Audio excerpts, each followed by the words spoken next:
Today we are going to discuss about the patient care procedure. In patient care procedures, we will discuss about the four subtopics. First one is the closed section. Another one is the feeding using the feeding bag. Third one is the nebulization. Fourth one is the sample collection for blood and ET sprays. First we will see about the closed suction system. हम लोग यहाँ देख रहे हैं close suction, एक ventilator patient है, उसका close suction लगा हुआ है. इधर कई पॉट्स लगा हुआ है. फर्स्ट हम लोग देख रहे हैं, this is the close suction. ये क्लोज यहाँ से लेकर के यहाँ तक लास्ट तक का ये क्लोज सक्शन किट है. इसमें ये दिख रहा है ये वाला, this is the catheter and this one is that irrigation port for the saline lavage. ये सक्शन कैथेटर किट है. इसमें दो एंड पे, एक एंड पे यहाँ लगा हुआ है कैथेटर माउंट का, इसका टॉप है, इसका टॉप का ओपन करके इधर लगा हुआ है. दूसरा ही एंड है इसका, इधर बबल्स ट्यूब हम लोग इसी में सेटअप में देखते हैं, कहाँ सक्शन अपरेटस उधर बबल्स ट्यूब आता है, बबल्स ट्यूब में यहाँ लगाना होता है. This one is the thumb control for suction. ये थंब कंट्रोल को हम लोग प्रेस करेंगे तो क्या होगा, नेगेटिव प्रेशर बनेगा, सेक्रेशंस कम आउट बाहर निकलेगा. This one is the ventilator tubings. This one is the catheter mounts. ये एक सेटअप है आईसीयू में. ये क्लोज्ड सक्शन सिस्टम है. ये क्लोज्ड सक्शन किट है, हम लोग को यूनिट आइटम में मिलता है. हम लोग इसके पेशेंट का अकाउंट से इंटर्न करके मंगा करके पेशेंट को कनेक्ट कर सकते हैं. हम लोग एक्चुअली हम लोग आईसीयू में कैसा लगा हुआ पार्ट्स का दिखा रहा हूँ. देखिए इसी में है, this is the parts of the closed suction system का है. देखिए यहाँ इरिगेशन पोर्ट में सलाइन लगा हुआ है. सलाइन लगा हुआ है, इसी पोर्ट को हम लोग ईटी ट्यूब में कनेक्ट करते हैं, दूसरा पोर्ट को हम लोग बबल्स ट्यूब में कनेक्ट करते हैं. अभी देख रहे हैं, नाउ स्लाइड्स देख रहे हैं. ये स्लाइड्स में हम लोग को सक्शन कैसा करना है स्लाइड्स में दिख रहा है. इस सक्शन करने के पहले जस्ट मैं उसका सक्शन का पेशेंट का रियली जरूरत है, रियली नीड है, उसके बारे में थोड़ा सा डिस्कस कर लेते हैं. सक्शन करने के पहले असेसमेंट का जरूरत है. हम लोग के पेशेंट को देखते हैं ईटी ट्यूब में, सपोज ईटी ट्यूब में विजिबल सेक्रेशंस आता है और पेशेंट को क्रैकल साउंड चेस्ट में आता है, तो हम लोग को सक्शन कर सकते हैं पेशेंट को. अगर सैचुरेशन देखेंगे तो मॉनिटर पे सैचुरेशन डाउन हो सकता है. वेंटिलेटर में पीक प्रेशर बढ़ सकता है, टाइडल वॉल्यूम कम हो सकता है. एबीजी में PO2 PCO2 को डिटोरिएट हो सकता है. So it is that real indicated for that suction. So हम come to that real procedure. हम लोग इधर देख रहे हैं पेशेंट को ईटी ट्यूब को लेफ्ट हैंड में होल्ड किया है, लेफ्ट हैंड में होल्ड किया है. इसका राइट हैंड में जेंटली इंसर्ट कर रहे हैं, सक्शन कैथेटर को इंसर्ट कर रहे हैं, अंदर इंसर्ट कर रहे हैं. ये कहाँ तक इंसर्ट करना है, आपको कहाँ तक रेजिस्टेंस मिल रहा है वहां तक जेंटली इंसर्ट करना. इंसर्ट करने के बाद में आपको क्या करना है, 1 सेंटीमीटर बाहर निकालना. बाहर निकालने के बाद में आपको थंब कंट्रोल है, थंब कंट्रोल का ये थंब इसमें दिख रहा है, थंब कंट्रोल प्रेस करेंगे तो क्या होगा, नेगेटिव प्रेशर बनेगा. थंब कंट्रोल प्रेस करके जेंटली बाहर निकालना है. कहाँ तक बाहर निकालना है, इसमें दिख रहा है ब्लॉक मार्क. ये ब्लॉक मार्क दिखने तक पूरा बाहर निकालना. बाहर निकालने के टाइम में क्या होता है, पूरा सेक्रेशंस सक्शन कैथेटर का थ्रू पूरा सक्शन अपरेटस में चला जाता है. सो ये एक सक्शन प्रोसीजर है. ये सक्शन प्रोसीजर का फिर हम लोग सक्शन करना चाह रहे हैं, सेक्रेशन और है, हम लोग फिर सक्शन करना चाह रहे हैं. हम लोग क्या कर सकते हैं, देखिए सलाइन पोर्ट है, इस सलाइन पोर्ट को हम लोग क्या कर सकते हैं, 1 or 2 ml हम लोग सलाइन इंस्टॉल कर सकते हैं, पुश कर सकते हैं. पुश करें तो क्या होगा, पेशेंट को कफ रिफ्लेक्स स्टिमुलेट होगा, सेक्रेशन बाहर निकलेगा. Then we can do that again, दूसरा बार हम लोग पेशेंट का सक्शन कर सकते हैं. ये एक सक्शन का प्रोसीजर है. सपोज हम लोग during time of the suction हम लोग की क्या चीज, सम प्रिकॉशंस हम लोग ध्यान में रखना चाहिए. इसमें क्या क्या हम लोग को ध्यान में रखना है, जैसे दिखाता हूँ. इसमें सक्शन करने के पहले क्या करना है, प्री ऑक्सीनेट करना. प्री ऑक्सीनेट करना 100% को FiO2 को 100% करना है फॉर 1 मिनट के लिए.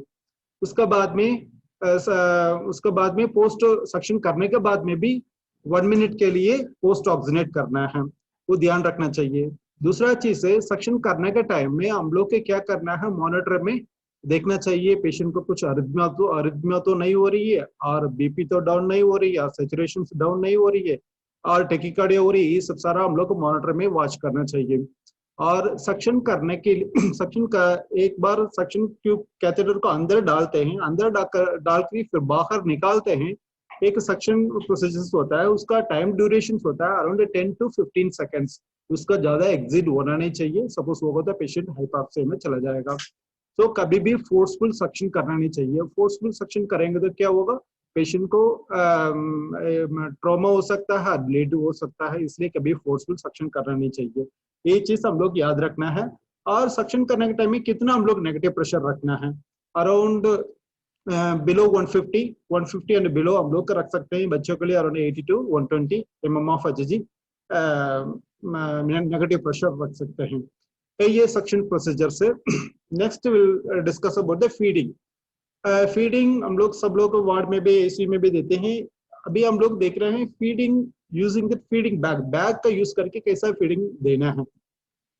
कोई भी प्रोसीजर स्टार्ट करने के पहले हम लोग यूजुअली हैंड वॉश करना होता है। हैंड वॉश करके यूनिवर्सल प्रिकॉशंस फॉलो करना है। उसके बाद में arrange the articles near bed side में अरेंज करना है पेशेंट के बेड साइड पे। इसमें क्या क्या जरूरत है, पेशेंट का फीडिंग बैग हम लोग दिख रहा है, फीडिंग बैग का जरूरत है, एक सिरिंज का जरूरत है। देन सपोज फीड का, सपोज किचन मेड फीड है, किचन मेड फीड का हम लोग अरेंज कर सकते हैं। अदरवाइज पाउडर फॉर्म में है, पाउडर फॉर्म का फीड भी हम लोग प्रिपेयर करके पेशेंट के बेड साइड पे अरेंज कर सकते हैं। एक IV स्टैंड का जरूरत होती है। नेक्स्ट हम लोग देख रहे हैं फीड देने के पहले फीड उसका बैग में डालने के पहले क्या करना होता है, वो रोलर कैंप पे उसको बंद करना, अदरवाइज फीड बाहर निकल जाएगी। उसके बाद में हम लोग देख रहे हैं यहाँ किचन फीड को इसका बैग में ऊपर खोल करके बैग में डाल रहे हैं। कभी कभी हाई कॉन्सेंट्रेशन होता है, उसका लिए हम लोग क्या करना होता है, थोड़ा सा गॉसविस और हाईबोर फिल्टर लेकर के उसको हम लोग फिल्टर करके डाल सकते हैं। फिल्टर करके डालने के बाद हम लोग इसका चैम्बर दिख रहा है, चैम्बर को उसका अदर चैम्बर को स्क्यूज करके फिल करना है। फिल करने के बाद में इसको हम लोग डीयर करना, डीयर करने के बाद में फिर रोलर को बंद करना है। बंद करने के बाद में हम लोग इसको रेल स्ट्रिप में हम लोग कनेक्ट कर सकते हैं। सपोज ये फीडिंग बैग रेल स्ट्रिप में कनेक्ट हो गया तो well and good. Suppose connect नहीं हो रहा तो ये एक तरीका दिखाया है, इसको 2 ml सिरिंजेस को बैरल को निकाल करके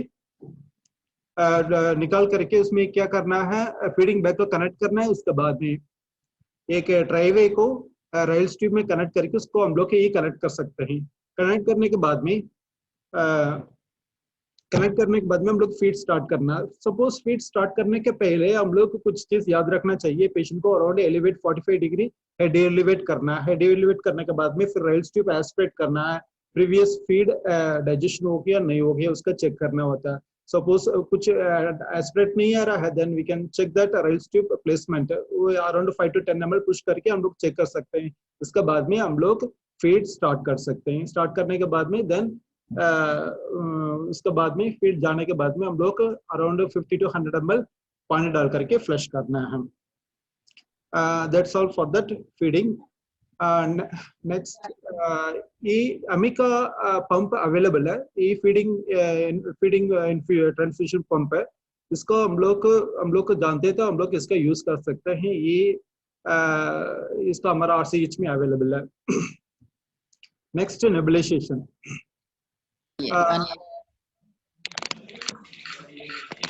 नेबुलाइजेशन में हम लोग को पेशेंट को पहले डॉक्टर से ऑर्डर चेक करना है। उसके बाद में पेशेंट को around 30 to 40 degree head elevate करना है। प्रोसीजर एक्सप्लेन करके हम लोग नेबुलाइजेशन हम लोग स्टार्ट कर सकते हैं।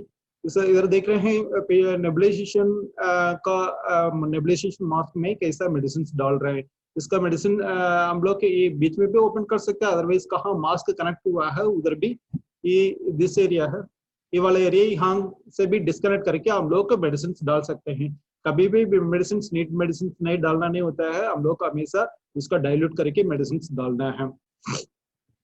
उसके बाद में ये कनेक्ट हुआ है, ऑक्सीजन मास्क को कनेक्ट कर लिया है। दूसरा एंड है ये इसका पाइप है, ये इसको कहाँ कनेक्ट करना है, ये फ्लो मीटर में, ऑक्सीजन फ्लो मीटर में कनेक्ट करना है। ऑक्सीजन फ्लो मीटर में कनेक्ट करने के बाद में मास्क को ये वर्टिकल पे रखना, तब अच्छा सा यह वेपर बनेगा। एक एंड को दूसरा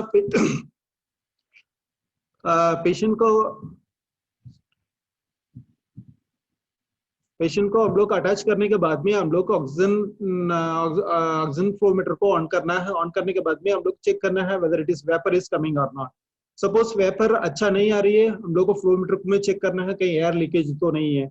और इसके बाद में नेबुलाइजेशन मास्क को चेक करना है, उसका नेबुलाइजेशन मास्क सही नहीं है तो हम लोग क्या कर सकते हैं, नेबुलाइजेशन मास्क को चेंज कर सकते हैं। इसके बाद वेंटिलेटर पेशेंट को कैसा हम लोग नेबुलाइज करना, ये हम लोग किसी नेबुलाइजर, ये टीपीस नेबुलाइजर यूनिट आइटम है, हम लोग के पेशेंट का कौन से इंटर्न करके मंगा सकते हैं। मंगाने के बाद में ये टीपीस नेबुलाइजर कहाँ लगाना होता है, देखो ये कैथेटर माउंट है, this is the catheter mount, this is the ventilator tube, इसको दोनों के बीच में इसका लगाना है, ये हमेशा वर्टिकल पे रहना है ये चैम्बर। इसका हम लोग पहले मैंने बताया था मेडिसिन को डिजोल्व करके इसका चैम्बर पे डालना है। डालने के बाद में दूसरा एंड को ऑक्सीजन फ्लो मीटर पे हम लोग को कनेक्ट करना है। कनेक्ट करने के बाद में इसका ऑन करना है। ऑन करने के बाद में इसका क्या वेपर आता है, अराउंड 10 टू वेपर आता है। इसके बाद में अराउंड इसका कितना टाइम हम लोग नेबुलाइज करना है, अराउंड 10 to 20 मिनट्स। उस टाइम में हम लोग को पेशेंट को टेकिकार्डिया हो रहा है, हाइपॉक्सिया हो रहा है, सैचुरेशन डाउन तो नहीं हो रही है, हम लोग को मॉनिटर में चेक करना है। That's all for the nebulization. Next sample collection. Sample collection में this is the blood sample collection. हम लोग को हैंड वॉश करके पेशेंट को प्रोसीजर्स एक्सप्लेन करना है। एक्सप्लेन करने के बाद में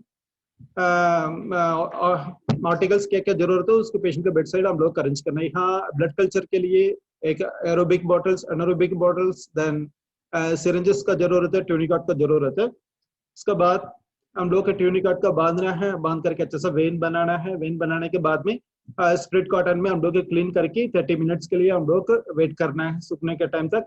उसके बाद में हम लोग ब्लड निकाल सकते हैं। हम लोग सब लोग आता है कैसे ब्लड निकालना है।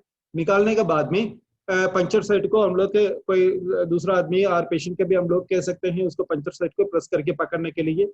ब्लड निकालने के बाद में हम लोग को एक चीज याद रखना चाहिए, इसको सेम नीडल पे हम लोग के कल्चर बॉटल में नहीं डालना, नीडल चेंज करके डालना चाहिए।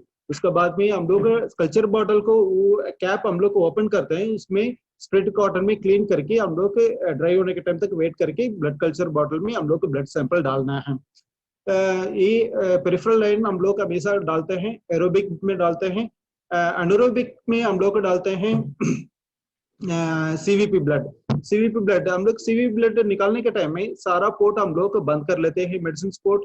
Then around 5 to 10 ml withdraw करके देन सेकंड टाइम विथड्रॉ करते हैं, उसी में एनारोबिक में डाल करके लेबलिंग करके हम लोग लैब भेज सकते हैं। That's all the sample collection. अभी हम लोग ईटी एस्पिरेट के लिए बात करते हैं। ईटी एस्पिरेट के लिए हम लोग hand washing and wear the sterile gloves and follow that universal precaution.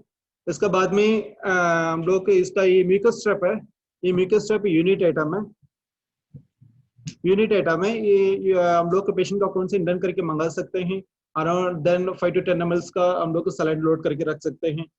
ये म्यूकस स्ट्रैप को कैसा कनेक्ट करना है, देखिए इसका ये म्यूकस स्ट्रैप का 2 एंड होता है। One end is connected to that closure suction catheters, कहाँ बबल ट्यूब कनेक्ट होता है वहाँ कनेक्ट करना है। इसका दूसरा एंड है हम लोग को बबल ट्यूब में कनेक्ट करना है। कनेक्ट करने के बाद में हम लोग सपोज पेशेंट का सेक्रेशन नहीं है, अराउंड 1 to 2 ml हम लोग इंस्टॉल कर सकते हैं normal saline. Normal saline install करने के बाद में हम लोग कैसे सक्शन प्रोसीजर का देखा है, जेंटली हम लोग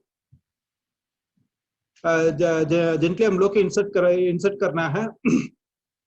इंसर्ट करने के बाद में प्लस नेगेटिव प्रेशर दे करके थंब कंट्रोल को प्रेस करेंगे तो नेगेटिव प्रेशर देगा। जेंटली पुल आउट करना, पुल आउट करने के टाइम में हम लोग म्यूकस स्ट्रैप में स्पेसिमेन आ जाता है। उसके बाद में हम लोग डिस्कनेक्ट करके हम लोग लेबल करके लैब भेज सकते हैं। That's all that ET aspirate sample collection. Thank you so much.